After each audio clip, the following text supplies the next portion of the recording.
Lagos State is the commercial capital of Nigeria. It has also acquired the megacity status because its population has hit and surpassed 10 million. There are consequences to this enviable status, one of which is the continuous increase in refuse or waste from commercial and domestic activities. According to Lagos Waste Management Agency, LOMA, as of 2016, Nigeria generated more than 32 million tons of solid waste annually, out of which only 20 to 30% is collected. Of this figure, residents of Lagos contribute 13,000 metric tons daily, and therefore it becomes imperative that there is a formulation of a holistic approach to tackle the accompanied challenges. That's our big story for this episode. I'm Ini John Mekwa. I actually passed through Mushin yesterday. I saw a very big heap of debris. I really don't know where those things are coming from. And it's really getting very serious. A few years back, maybe it's not like this. It was a little bit different. Maybe because of the PSP, we're really doing a lot of work. But now they are not doing anything. Each junctions you go to, you just see a lot of heaps of debris. And nobody's packing it. Nobody's coming to clear it. So Lagos is not getting cleaner. Lagos is more dirty now. Even though everywhere is now dirty. Because before, Lagos was very clean. But now, Lagos, although before, you know all this Loma, there are people that are working before. But people they are saying now that Loma, they are no more working. But I know that is what is causing all this. Because before, there are many. Even though in the streets, we see so many, you see one of them, they'll be sweeping the road, do everything. Even though they will sweep in the morning, they will sweep in the afternoon, they will sweep in the evening. But now, that's not like that. Okay, for example, now, look at this place now. There was some people that always come to this place to come and sweep here. But now, not like that.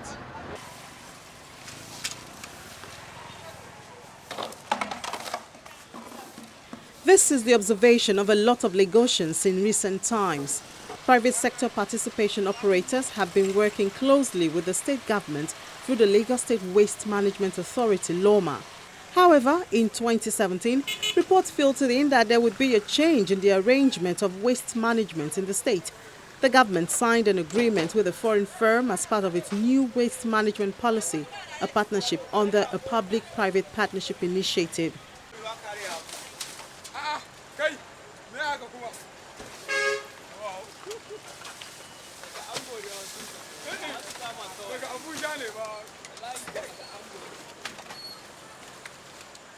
The National President, Waste Management Society of Nigeria, Professor Oladele Oshibanjo, understands these workings and the implication. Before now, you had LOMA, Lagos Waste Management Authority, with mandate and responsibility for managing waste in Lagos State, and that they did reasonably well, quite well. And now that the government had another idea, hoping to improve things better, they have brought in another company from outside the country, Visionscape, based in Dubai, which is supposed to have better technology, better methodology and approach to what existed. So I believe the problem we are seeing now is maybe improper management of the transition from exit of LOMA and the new waste managers, because human beings generate waste per second, so they cannot wait.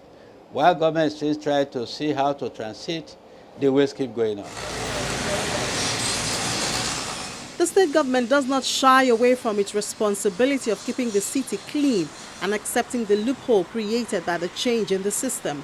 The special advisor to the governor on Cleaner Lagos initiative, Engineer Debola Shabi, is the voice of the project. I will appeal to Lagosians that we are undergoing transition now, changing hand from LOMA to the investor that invested on this our waste management, Visionscape. So that is why things have not been. In the next few days, you will not see the waste on our roads any longer. We've been working around the clock. In the last 5-6 days, we have cleared over 60% of the waste. And I want to say this to Lagosians too. You see, The Visionscape has distributed, or they're still distributing, close to 800 to 1 million bags to Lagosians. When you generate your waste, bag your waste and put in the garbage bin they are provided. So when the Visionscape people will come and pick your waste. You don't have to bring your waste to the main road or to the median. You do that, you're still going to pay for the public utility bill. You understand? And anybody caught putting his or her waste on our median will be arrested by Nigis or our tax force, and you'll be charged to court to do some community service. So we want to discourage this. And also, you see, in the past days, we have banned the cart pushers. You see, these cart pushers were the main cause of the heaps of the waste we've been having on our medians. They pick your waste from your houses and they put on the median. So you are liable for giving your waste to these people, because your civic duty is to put your waste out there. It's not your right to give your waste to these people, because they are not taking your waste to the landfill, right? They are putting this waste on the median, and when you generate your waste, you must know what is the end of your waste. You are the generator, which is from the cradle to grave, where your waste is being disposed of. But do you know where these people put your waste? You don't. At the end of the day, they litter the median, they litter the highways. So we have banned these people. We've been cutting waste 24 hours. We have cutted over 60% of the waste, and the others will be cutted away in the next few days. Lagos State had licensed 354 waste operators, and while it seems things were going on smoothly, some experts and even the government had found weaknesses in the chain. PSP was seen as a business by those who came. They were not really interested in environment from my perspective.